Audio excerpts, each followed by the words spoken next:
So, kind of the first question I have for you is how and where did you find wrestling, and in what way will you say it's changed your life? Hmm. Well, I was living in Deming, New Mexico, and physical education was always big to me. That was the old school where they had us all dress alike, and we had an hour a day of phys ed and do our calisthenics and rope climbs and all that stuff. But we also had recesses, and I remember when I was in the fourth grade, we the fourth grade and the sixth graders were at the same recess time, and some of the sixth graders would kind of pick on the fourth graders, and I wasn't going to let anybody pick on me, so I had a chokehold that I used in on the playground. And when those guys got to be the ninth grade and I was in the seventh grade, they said, you need to get this guy, told the coach, you need to get this guy out for wrestling.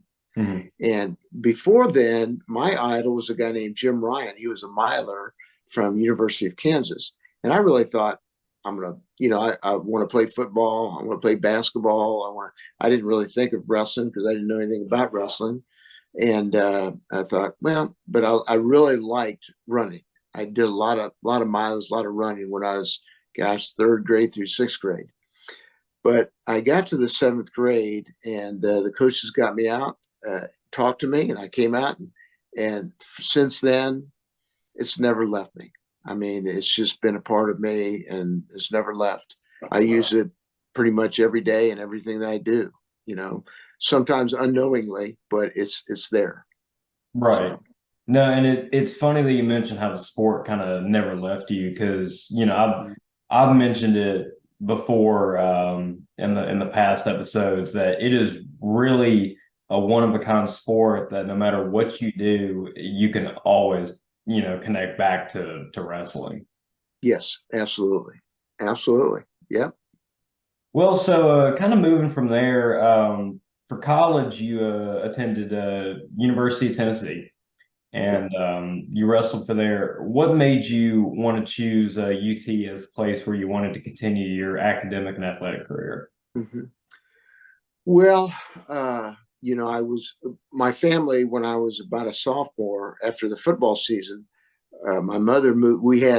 My mother had five children. My father died when I was young, very young. So my mother moved us back to Ohio. I was born at Ohio State University Hospital, and my mother moved us back to Lancaster, Ohio, my sophomore year.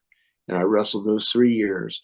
And I was doing an AAU tournament down in Birmingham, Alabama, I think maybe after my junior year, and ran into a guy named Joe Boone. Joe Boone was the assistant wrestling coach, and he came from the Granby High School in Norfolk, Virginia, Mhm. and he was the assistant coach. He said, "Look, stop in." So I went. I stopped in at the University of Tennessee, fell in love with it, went to the Smoky Mountains, Gatlinburg, and all that, and it was a great visit. And so I went back to Ohio, wrestled my senior year, and I signed with the University of Tennessee. Just didn't even think twice about it. Loved University of Tennessee. So while wrestling there, you Mm-hmm. gained two-time All-American. You were a multi-time SEC champion. Actually, I think was it still the SC or was it SoCon at the time? It was the Southeastern Conference tournament. That was back in those days. It was Kentucky, Tennessee, Georgia, Florida, Alabama, Auburn, and LSU. The two Mississippis did not have it, and I don't think Vanderbilt had it either. So, Okay. but everybody else had it. It was big. I mean, we had a lot of All Americans. Had a lot of. It was tough wrestling in the SEC during that time. Well, that does tie into kind of my next question. What was wrestling there like, and what was the UT program like? Uh, well, wrestling was different. Like in high school, I remember wrestling the state tournament my junior year, and I was 28-0, won the state. But today, if you look at people wrestling today, they're going to wrestle like 65 matches. Mhm. What we would do is we'd train all week for maybe one dual meet. And that was very similar in college. We would get like 12 maybe 13 duels a year. We're not allowed to wrestle more than that in the regular season duels. So we get like 12 to 13 duels, and then we get to wrestle maybe one or two tournaments. Like the Southern Open was big. Like they have the Southern Scuffle. The Mm-hmm. Southern Open was even bigger, and it was done on Thanksgiving back in those days. And anyway, so we get to wrestle two of those matches. Then we'd have the Southeast Conference tournament, which is a qualifier to the NCAA, and then the NCAA. So I think I may have wrestled like 50 matches or so my whole career in college. We just didn't wrestle that much, but we did something different. We practiced a lot, Mm-hmm. so we would practice all week long. We wouldn't have matches during the week. The match was on a Saturday or a Sunday, and then you come back and then you have 5 days of practice again. So it was a lot different. We had very good practices, and we had good coaches, people that taught and coached. I will share this with you that my high school coach never wrestled. Hmm. And sometimes he'd bring a book to practice, and we'd learn from a book. And the very first two coaches, probably the two most successful coaches from Oklahoma State University, they never wrestled. Really? Yes, they did not wrestle, but they knew how to teach. The first one was a physical education teacher and a track guy, and the other one, Art Griffith, was a high school wrestling coach, but he had never wrestled himself. And back in those days, the wrestling coaches basically taught the techniques of wrestling. They didn't really wrestle with their guys much because they were teaching techniques. So it was always technique. You have to have a good offense, a good defense. What are you doing at the bottom? And there was always a system. These programs that were very successful, like in high school, like the Granby School of Wrestling, and Maple Heights out of Columbus, Ohio, the Milkovich brothers, the father and his brother, great success, winning national champions, All-Americans, national champions out of the high school. They all came from a system. Mm-hmm. There was a guy named Bill Layton out of Ithaca, New York, which had a lot to do with the Cornell. This is back in the 1960s, right. But he actually went to school at Oklahoma State. He did not wrestle. He was a music teacher, and he was one of the best wrestling coaches out of the state of New York, because teaching and coaching were big, and it's a difference. Some wrestlers can be great wrestlers and not very good teachers. Mm-hmm. And there's some guys that can actually never have wrestled and be great coaches. So you have to. I think teaching is still one of the lost arts. That teaching and coaching the skill of the sport of wrestling is big for me. Honestly, I agree with that a lot, because it brings an interesting perspective to it. Because you mentioned Art Griffith and those other coaches, and it reminded me of something. I remember reading about that. You look through what all the National Wrestling Hall of Fame puts out, and that clicked. And then you mentioned teaching reminded me of the old program that the old Iowa Teachers College used to have, which I believe is now Northern Iowa, correct? Mm-hmm. Yeah. And you mentioned teaching as a part of coaching, and I do think that is a very, very important part, because that and leadership. Because I remember I mentioned with Rocco on the first episode we had that this sport teaches you so much past what you need to do on the mat. Yes. When it comes to life skills, getting through stuff, because a lot of times in life, like, you start a new job and you have to start from the bottom. You can tie that back to when you go from high school wrestling, walk into a college room, you got to start right back from the bottom and learn how to figure it out. So I think leadership and teaching of how to get through that and apply the stuff from this sport to that is extremely important. Well, there's a term in wrestling called champions come in pairs. Mm-hmm. And instead of the coach actually drilling or wrestling with the wrestler, it's better for the coach to take two wrestlers and teach them how to be better coaches and Right. better teams. Look, if you want to be good at a double leg or a duck under or a fireman's carry or a stand up or whatever, you want to be good at it, there's only one way to do that. You have to do it. And you have to do it in practice, and you have to drill it. You have to drill it in different situations. Some people think you need to wrestle all the time. What happens is when you wrestle a lot, you figure each other out. Right. When you have to drill through the full move, you hit two birds with one stone. You're going to get in shape for the sport of wrestling, and you're going to learn the skill. But what you need is you need a teacher or a coach that when you do it improperly, or you're out of position, you're not doing it right, that person says, hold it right there, stop, let me show you, and get them in the right position. Put hands on it, get them how to keep that head up, back straight, and you have to repeat that over and over and over again. A buddy of mine was a national champion, Andy Daniels, from 118 pounder from Ohio University, and he won the nationals, and he pinned a guy named Azevedo in the finals in 1978 in 30 seconds. Really? I believe it's on YouTube.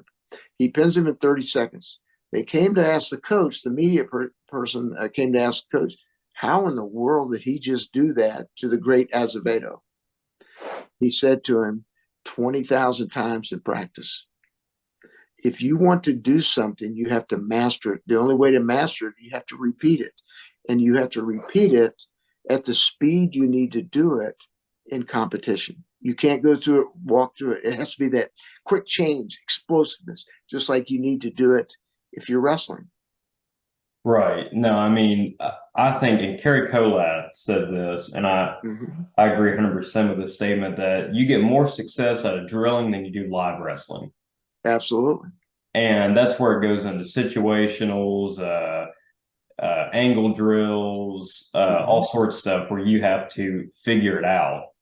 Yes. And if you're able to just master that one move, you know, you need it's better in my opinion to know one or two moves like the back of your hand than know like 15 moves that you don't know how to do 100%. Yeah, I think there's a quote from Bruce Lee where he says, I don't have the fear of the person that does 100 things maybe 10 times. I have a fear that of the person does one thing 10,000 times. That person knows it. And not a truth. Well, I mean, just look, you watch the guys in the UFC, especially those Dagestanis, it's because they're drilling. They drill. The Russians were big at that. The Soviets were big at it. The Japanese in their science of wrestling, Sasha Hara, you can get a couple. He's got a couple of books on that. But it's putting yourself in the right position, drilling. But you need that coach that's going to monitor those practices and make sure you do these things. This is what we're going to do Monday, Wednesday, Friday. This is what we're going to do Tuesday and Thursday. I have a system. Here's our philosophy. Here's our principles.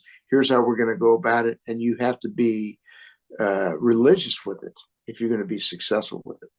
Oh, right. No, I mean, I think greatness comes from consistency, and you have to stay consistent with what you think is going to benefit you. And in a sport like wrestling, having somebody that's willing to, let you know when you're doing something wrong, but also help you figure out a way that works best for you. Because not everyone wrestles the same, and not every move works for everybody, but some people can figure out the way to do the move that works for them. Yeah, what you do is when you start the season and you're doing a lot of teaching and coaching, you present some variety. But once you get it and you start to drill, once season starts, then what happens is the kids will gravitate to the things that adapt well with them or will work well with them. Some kids, it might be a fireman's carry, an outside carry. Another might be a double leg or a duck under an arm drag. It doesn't matter. But they'll gravitate to the things that are going to work well with them.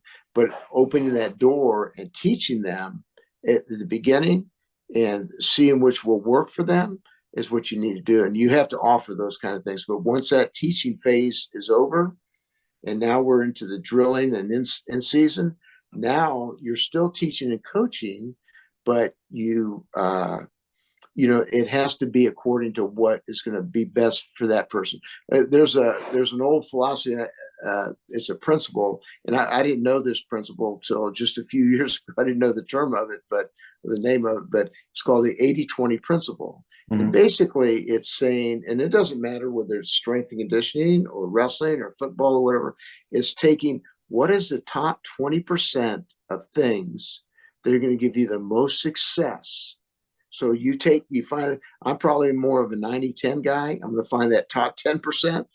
And then when I go to write those practices up, write those workouts up, I'm going to do that 10 or 20%, 80% of the time in practice. And then I leave that other 10 to 20%, leave that open to experiment so we can evolve and get better. But if you don't work on the basics, if you don't master the basics, you're not going to have much success. And the only way to do it is you have to repeat those efforts over and over again.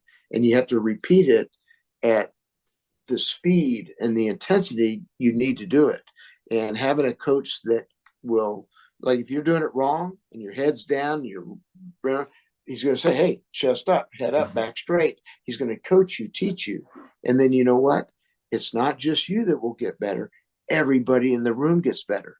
And when everybody else in the room gets better and you're the starter, you're fighting for your job every day because everybody else is getting better. The whole room, that's how systems work. That's how good programs win. It's probably no different like Alabama football or Dan Gable in wrestling, or you know what I mean? Or just think of any basketball program. It's the very same thing. They have that system of what they're doing. Right. I mean, Oklahoma State, one of, if not the best wrestling teams in collegiate history, goes back to the basics every day. And Got to. Some of the most high caliber wrestlers in there. Yeah. Yeah. Just so you know, I was there for a year. I coached Kenny Monday when he was a freshman, Really? Mike Sheets, Mike Jones, Randy Willingham, all those guys when they were freshmen that year. I coached them that year. And Leroy Smith, who's the president of the Wrestling Hall of Fame, he and I were there together coaching with him. Tommy Chesbro was the wrestling coach at that time and one of the best teachers of the sport of wrestling that you'll ever see. His problem was he was in an era with Dan Gable, who happened to be a great wrestling coach and teacher as well. So it just happened to be that way. But Tommy Chesbro, as far as teaching the techniques and stuff like that, was phenomenal. Now, kind of shifting gears here a little bit. So you obviously took over as head wrestling coach for UTC going into, I believe it would have been that 85, 86 season, if I'm not mistaken, maybe 86, 87. I think it was 84, 85, I believe. Yeah. Okay. And, Jim Morgan stepped down. Yes. How did you get involved with UTC wrestling, and what was your coaching regimen like while at UTC?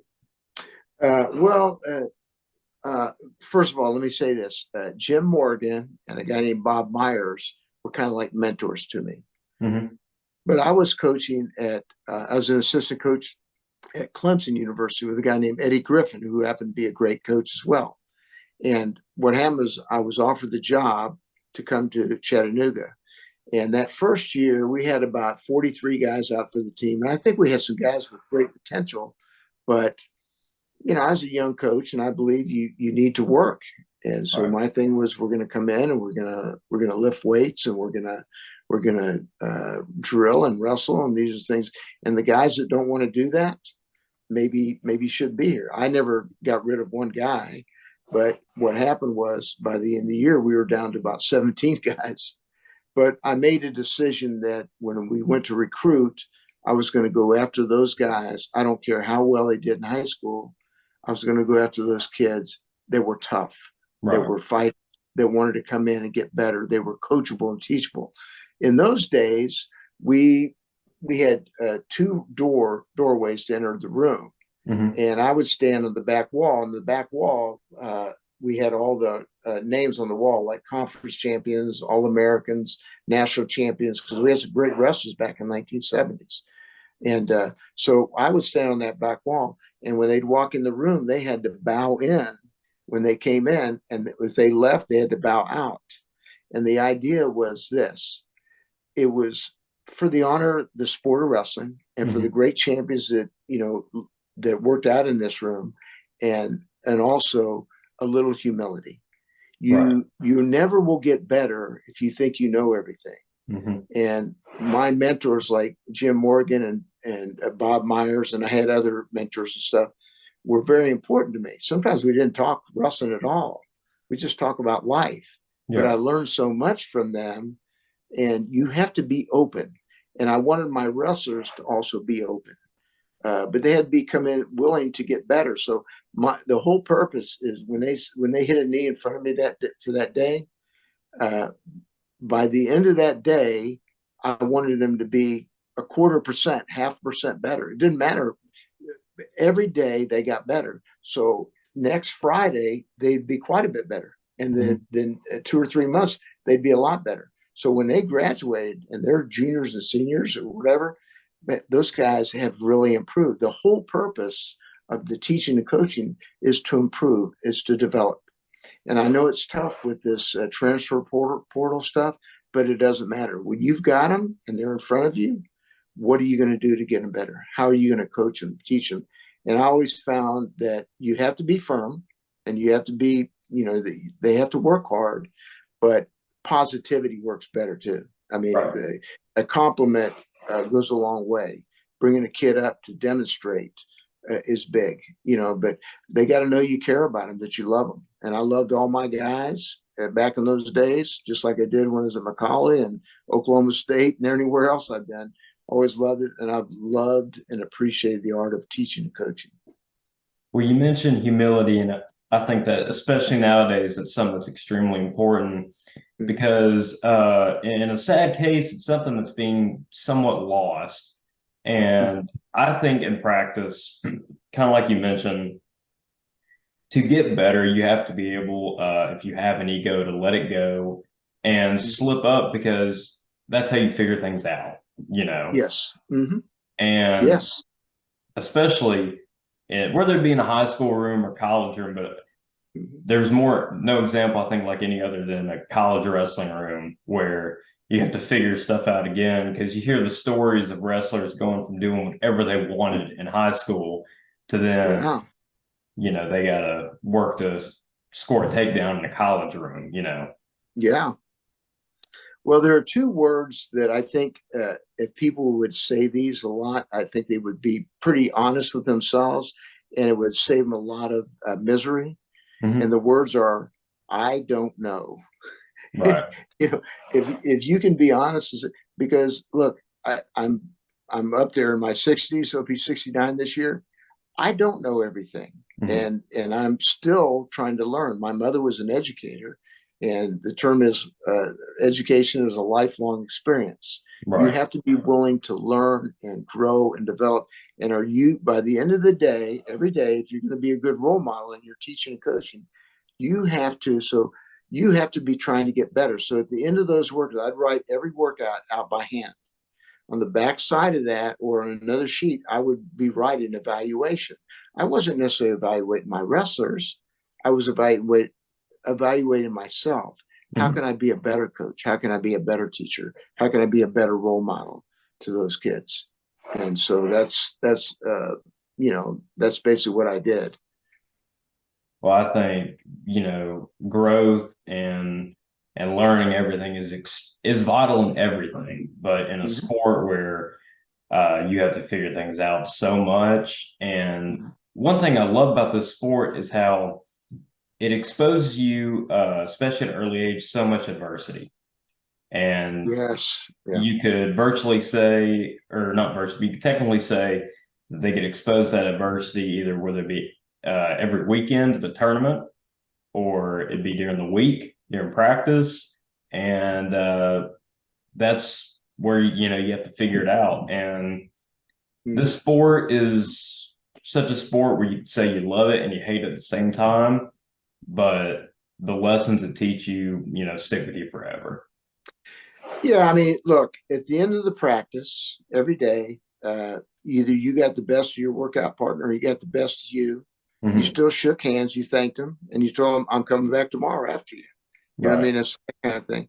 But a thing I would give coaches some advice on is, and look, I think it's all right to say something to the referee or throw a brick in and that kind of stuff.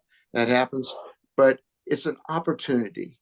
If a referee makes a mistake, as they will, they're human beings. They're going to make mistakes. Sometimes you might even get screwed by a referee, okay, Hmm. intentionally. It doesn't matter. You turn back to your wrestlers and say, this is life. This Hmm. is what happens. You guys have to endure this. You have to figure this out. This is going to make you better.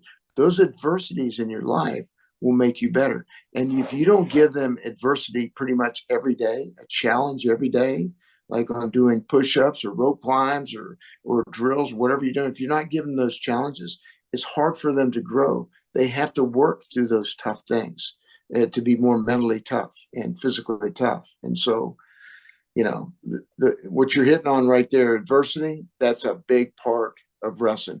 But I will tell you this, you'll do it better when you are a good teammate.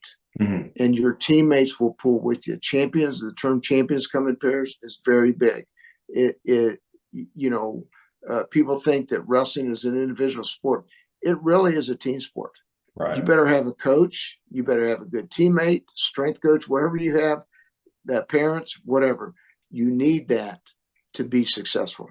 And what it teaches you too is it teaches you to give back, so that what happens, no matter what a wrestler does, whether it's in business or he's going to be a doctor or he goes into whatever system it is, he'll be a great teammate. He'll Hmm. be a great leader. He'll be a great role model. And those are some of the qualities you'll get from wrestling if the coach is adamant about those things being in the forefront when you're actually teaching and coaching. And that's part of your system. Right. No, I mean this sport, like you mentioned, it establishes a strong foundation of respect, and especially between your teammates, it's almost a very unique form of respect because your practice partner or whoever it is, you've taken each other to the limits all Yes. Yeah. I mean, look, you know what it's like. I mean, you're wrestling every day, you're drilling every day. Drilling actually, after you figure each other out, drilling the moves and having to go through the full movement is actually harder than the the than time. the wrestling is. So making your wrestlers go through the full movements of like a setup to a step to a lift to a back points or a pin, that is tough to do. And you repeat those efforts over and over again. I mean, those guys are going to be tough. It's tough to do. Oh yeah, no, I mean, and I think I've said this before, and it always finds a spot for me to repeat it, but iron sharpens iron. Yeah, And good practice partners, giving good looks on a move and everything, it's only up from there. And, you know, drillers make killers in a sense. So I think yeah, you keep up the drilling and you just keep up the repetition. One thing I kind of root back to is there was a group of brothers. They're still wrestling right now, and they're called the Powell Brothers. mhm, And we were wrestling back in December in a tournament called Bradley Central Invitational, okay, and they just their wrestling style was so, I guess this would be the right word choice, just prolific. Like it was simple, basic wrestling, but there was so much repetition that went behind it that it worked. yeah, And it wasn't anything flashy, but they had the movement down, and nobody could stop it. yeah. Well, once you get good at it, you master it, master those basics. It's very difficult to stop. We were fortunate. Gordon Connell, who used to be the wrestling coach at Macaulay back when he and I worked together back in the early '90s, Hmm. we brought in Sergei Belogoslov and Really. a guy named Arsen Fitsayev. They're from the Soviet Union back in the late '70s, early '80s. Great champions, and they were each one of them was a 7-time world champion, a 2-time Olympic champion. And I asked him on two different occasions. Of course, I'm the wrestling coach and also the strength coach. Right. And my question was, what is the single most important reason why you are as successful as you are as a wrestler? Now I'm thinking, okay, I can do so many rope climbs. I can do so many. He goes, no, the single most important thing is to do thousands and thousands and thousands of repetition of the skill of the sport. And then they both paused and they said, at the speed you need to do it in competition. You can warm up doing it at an easy speed, but eventually you have to hit it at that speed you want to hit it when you're out there wrestling. And if you don't do that, then you're just kind of, going through the motions. You can't go through the motions. You have to be intense. It has to be that change of levels, change of directions, change of speeds, and it's attacking that sort of thing. And those guys were great champions. I mean, imagine being a 7-time world champion, a 2-time Olympic champion. Those are some great wrestlers right there. And they said they really wrestled very little. Their thing was to drill, and they drilled and drilled and drilled. And I think they're right on. And that was the success of the Japanese back in the 50s and 60s and 70s, and the same with Oklahoma State. And I just think there's something to that. And so, Well, I mean, I agree 100%, and we're kind of running down on time here, but I okay, want to thank you for joining me. It's been an awesome interview, yeah, and hopefully we could have you back on at some point. Like to yeah, continue more conversations about wrestling and coaching in general. yeah. I love it. Thank you very much, Mason. You keep doing this, man. That's good for you. I can't believe you're a sophomore in high school and you're doing this, but you have that curiosity. Never lose that curiosity. That curiosity, keep that your whole life. Study and learn and try to get better every day. And that's what the great champions do. So I appreciate you. Well, thank you. I appreciate it, and take care. Okay, bye.